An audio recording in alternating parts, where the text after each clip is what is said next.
Hello everyone, नमस्कार। हमारे YouTube channel में आपका हार्दिक स्वागत है। दोस्तों, आज की वीडियो में हम जानेंगे साल 2026 में चैत्र मास में आने वाले भालचंद्र संकष्टी चतुर्थी व्रत कब है, पूजा का शुभ मुहूर्त, चंद्रोदय का समय, पूजा विधि और भाल संकष्टी चतुर्थी की व्रत कथा। साथ में जानेंगे इस दिन किए जाने वाले विशेष उपाय। दोस्तों, चतुर्थी का व्रत भगवान गणेश जी को समर्पित है। शास्त्रों के अनुसार चतुर्थी के दिन गणेश जी की पूजा करने से, व्रत करने से मनोकामना पूरी होती है और कुंडली में केतु ग्रह मजबूत होता है। पंचांग के अनुसार दोस्तों, हर महीने में 2 बार संकष्टी चतुर्थी आती है। शुक्ल पक्ष में आने वाली चतुर्थी को विनायक चतुर्थी कहते हैं और कृष्ण पक्ष में आने वाली चतुर्थी को संकष्टी चतुर्थी के नाम से जाना जाता है। अभी चैत्र का महीना शुरू हो चुका है। चैत्र मास की कृष्ण पक्ष की चतुर्थी को भालचंद्र संकष्टी चतुर्थी कहते हैं। तो आज की वीडियो में हम बात कर रहे हैं साल 2026 में भालचंद्र संकष्टी चतुर्थी व्रत की तिथि, पूजा का शुभ मुहूर्त, चंद्रोदय का समय, पूजा विधि और भालचंद्र संकष्टी चतुर्थी की व्रत कथा। साथ में जानेंगे इस दिन किए जाने वाले विशेष उपाय। तो दोस्तों, वीडियो शुरू करने से पहले आपसे एक खास बात, अगर आप इस चैनल पर नए आए हैं और पहली बार आए हैं तो इस चैनल को सब्सक्राइब कर दीजिए और बेल आइकन बटन प्रेस कर दीजिए ताकि आने वाली वीडियो देख सकेंगे आप सबसे पहले। और जिन्होंने मेरा चैनल सब्सक्राइब कर दिया है उनका दिल से आभार, बहुत बहुत धन्यवाद। दोस्तों, ये आपका अपना चैनल है, इस चैनल के साथ जुड़े रहिएगा और अपना प्यार हमें देते रहिएगा। वीडियो को अंत तक ज़रूर देखिएगा ताकि कोई भी जानकारी छूट न जाए, क्योंकि दोस्तों आधी अधूरी जानकारी से पूरा लाभ नहीं मिलता है, इसलिए हमारे साथ अंत तक बने रहिएगा। तो आइए शुरू करते हैं। दोस्तों, चैत्र मास के कृष्ण पक्ष की संकष्टी चतुर्थी को भालचंद्र संकष्टी चतुर्थी कहा जाता है।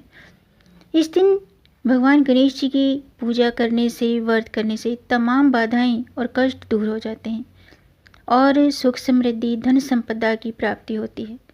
इस साल भालचंद्र संकष्टी चतुर्थी का जो व्रत है वो 6 मार्च शुक्रवार को रखा जाएगा। इस दिन गणेश जी की विधि पूर्वक पूजा करने के साथ साथ व्रत कथा जरूर पढ़नी चाहिए या सुननी चाहिए। इससे गणपति बापा प्रसन्न होते हैं और हमारी हर एक मुसीबत को हर लेते हैं, हमारी सभी मनोकामना पूरी होती है। तो सबसे पहले बात करते हैं कि भालचंद्र संकष्टी चतुर्थी का शुभ मुहूर्त क्या है और इस दिन चंद्रोदय का समय क्या है। दोस्तों, चैत्र कृष्ण पक्ष की संकष्टी चतुर्थी व्रत 6 मार्च को है और 6 मार्च को शाम के 5:53 पर चतुर्थी तिथि शुरू होगी। 7 मार्च को रात्रि के 7:17 पर चतुर्थी तिथि समाप्त होगी। अभिजीत मुहूर्त है दोपहर के 12:09 से दोपहर के 12:56 तक। गोधूली मुहूर्त है शाम के 6:22 से शाम के 6:46 तक और चंद्रोदय का समय है रात्रि के 9:14 पर। आइए जानते हैं संकष्टी चतुर्थी व्रत की पूजा विधि। दोस्तों, शास्त्रों के अनुसार चतुर्थी के दिन स्नान के बाद पूजा स्थल पर स्थापित गणेश जी की प्रतिमा स्थापित करें और प्रतिमा को गंगा जल से स्नान कराएं। अब प्रतिमा के समक्ष शुद्ध घी का दीपक जलाएं और भगवान गणेश जी के मंत्रों का जाप करते हुए भगवान गणेश जी का आवाहन करें और गणेश जी को तिलक करें, सिंदूर अर्पित करें, दुर्वा, पान, सुपारी, रोली, अक्षत और इत्र, ये सभी चीज़ें अर्पित करें। और भगवान गणेश जी को मोदक बहुत प्रिय हैं, मोदक अर्पित करें। अगर आपके यहाँ मोदक अवेलेबल नहीं है तो आप लड्डू का भोग भी चढ़ा सकते हैं, फल अर्पित कर सकते हैं और भगवान गणेश जी के मंत्रों का जाप करें। ओम गं गणपते नमः या ओम वक्रतुंडाय, इस मंत्र का जाप करें। भगवान गणेश जी की संकष्टी चतुर्थी व्रत की कथा पढ़ें, गणेश चालीसा का पाठ करें। ऐसा करने से व्रत का पूरा फल प्राप्त होता है। इसके अलावा रात्रि में चंद्रोदय के बाद चंद्रमा को अर्घ्य देकर व्रत संपन्न करना चाहिए। अब मैं व्रत कथा शुरू करती हूँ, आप भी ध्यान से सुनिएगा। पुराणों के अनुसार एक बार सभी देवता संकट में घिर गए और परेशान होकर भगवान शिव के पास पहुँचे। उस समय भगवान शिव और माता पार्वती अपने दोनों पुत्र कार्तिकेय और गणेश जी के साथ मौजूद थे। देवताओं की समस्या सुनकर भगवान शिव ने अपने पुत्रों से कहा कि तुम दोनों में से इनकी समस्या का निवारण कौन कर सकता है। ऐसे में दोनों ने एक ही स्वर में खुद को योग्य बताया। भगवान शिव असमंजस में पड़ गए कि किसे ये कार्य सौंपा जाए। तो ऐसे में भगवान शिव ने एक तरकीब निकाली और अपने पुत्रों से कहा कि तुम दोनों में से जो सबसे पहले इस पूरी धरती का, पृथ्वी का चक्कर लगा कर आएगा, वही देवताओं की मदद करने जाएगा।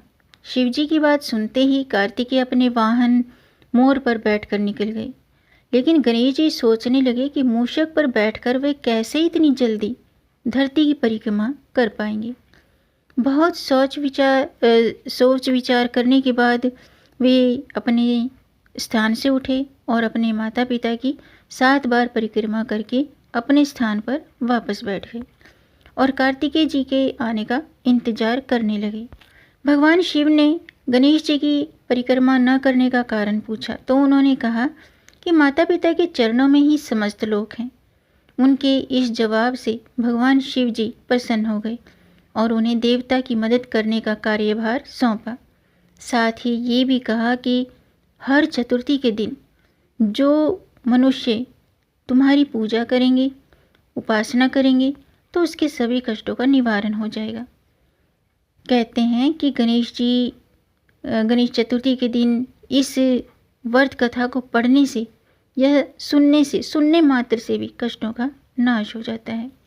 ये थे भालचंद्र संकष्टी चतुर्थी की व्रत कथा। आइए जानते हैं इस दिन किए जाने वाले विशेष उपाय कौन से हैं।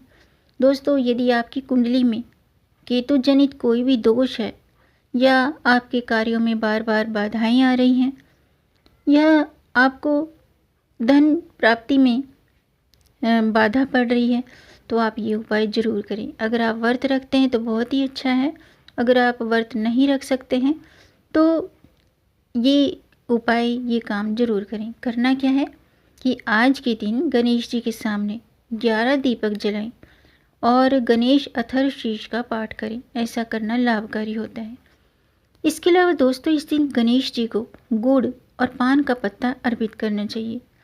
इस दिन चंद्रमा को अर्घ्य जरूर देना चाहिए, इससे जीवन के सभी कष्ट दूर होते हैं। इसके अलावा दोस्तों, गणेश जी को पूजा में दुर्वा जरूर अर्पित करनी चाहिए, क्योंकि दुर्वा भगवान गणेश जी को बहुत प्रिय है और दुर्वा अर्पित करने से गणेश जी शीघ्र ही प्रसन्न हो जाते हैं। तो दोस्तों, आज का वीडियो मैं समाप्त करती हूँ। उम्मीद है आपको जानकारी पसंद आई होगी। अगर आपको जानकारी अच्छी लगी हो तो वीडियो को लाइक ज़रूर कीजिएगा और इस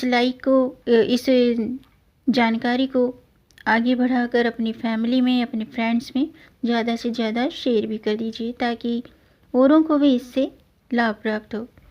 और मेरे चैनल को सब्सक्राइब करना ना भूलें। अपने दोस्तों और परिवार वालों के साथ शेयर भी करें, ताकि ऐसे ही इंफॉर्मेटिव जानकारी आपको मिल सके। और इस तरह की आप धार्मिक रुचि रखते हैं तो मेरे चैनल के साथ जुड़े रहिएगा। मिलेंगे नई जानकारी के साथ, तब तक आप खुश रहें, स्वस्थ रहें, अपना ख्याल रखें और अपनों का भी ख्याल रखिएगा। गणपति बाप्पा मोरया। जय श्री हरि। हर हर महादेव।